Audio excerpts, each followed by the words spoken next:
If you are new to Spinndle, keep your first project short and simple. By working through our low-stakes practice project, you and your students can get to know our co-learning space. Roadmaps provide students with a clear project scope in order to plan, prioritize, delegate tasks, and manage time.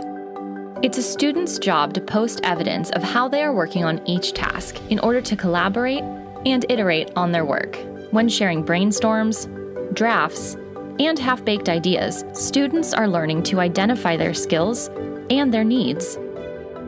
Students use the peer feed to co-learn, get ideas when they are stuck, share resources with one another, and get the feedback they need when they need it. Our teachers are sharing active, student-centered learning experiences with one another and are thrilled to use our templates to support the progress of each student. Our templates act as a jumping-off point to break down projects into manageable chunks for students.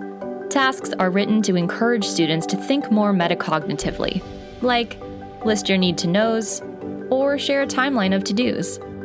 Students no longer submit their work to the teachers. Instead, students share their work in progress to peer mentors in a safe space, encouraging cycles of continual feedback and reflection.